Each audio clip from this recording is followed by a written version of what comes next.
Alright, so we're going to be looking a little bit at something called triangle classification. Classification in geometry just really means we're giving it the name, the mathematical name that it's supposed to have. Quickly make sure we know a polygon, closed figure with at least 3 straight sides and angles. So lines have to be straight and closed, there can't be any gaps. Triangle is a polygon with 3 sides and 3 angles. So we can classify or name triangles by 2 main ways. One is by looking for congruent sides. Congruent again means sides that are equal in length. And so to classify by sides, we'll look right here at a couple examples. We can see in this one right here, I've got a side right here, there, and there. Now I'm putting single tick marks is what we call those. In geometry, that means that those sides are congruent and equal in length. So this triangle has 3 congruent sides. All the sides are equal. We call that an equilateral triangle. You can see where it says equal right there. It kind of almost looks like the word equal. The next type of triangle we're going to look at has 2 matching sides. So I'm going to put 2 marks here and 2 marks here. So the left side and the right side happen to be congruent to each other.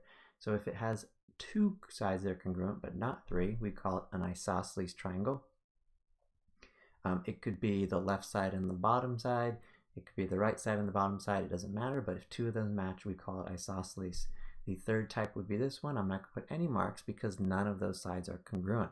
And if none of the sides are congruent, we then call it a scalene triangle. Now we can also classify triangles by their angles. And we've got 3 main types of angles we want to be looking for here. The first is a right angle. A right angle, remember, is that like L-shaped angle. You usually see a little box in it to indicate that it is 90 degrees exactly. If you make an L with your hand, that's a good way to think of what does a right angle look like. You also will look for acute angles. Acute angles are any angle that's a little bit smaller than that. So that right there, or even really small ones right there, those are examples of acute angles. I used to remember by thinking, oh, those little so little tiny and cute, like a little cat or something. Anyway, kitten. All right, so last one would be an obtuse angle. An obtuse angle is something that's going to be bigger or wider than 90 degrees, greater than 90 degrees, or something like that, or it could be really wide like that. Imagine those are straight lines and we've got some obtuse angles. So the second we would be looking for those angles specifically. So if we look at this one right here, we can see that we've got an acute angle right here, and right there. And so we would call that an acute triangle because every angle is acute. The second triangle right here, we can see we've got that little right angle, and if you see a right angle, then you simply are going to call it a right triangle.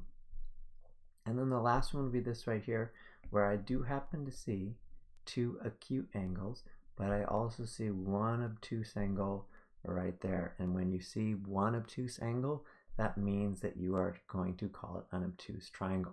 So these are the main terms that you'll use for sides or by angles. Usually you'll be asked to do one or the other, but you can also do both. Like technically I could look over here at this triangle and I would also notice that it happens to have 3 acute angles. So we could call that like an acute equilateral triangle. Or we could look at this one right here and also see that this also happens to have all acute angles, so that would be like an acute isosceles triangle. We can also look, here's if we look at this one right here, we can see that this would be a right scalene triangle because none of the sides are congruent. Or right here we have an obtuse scalene triangle. So we can kind of use those terms sort of to match together, or we could classify them separately. But those are the main ways that you are going to classify triangles.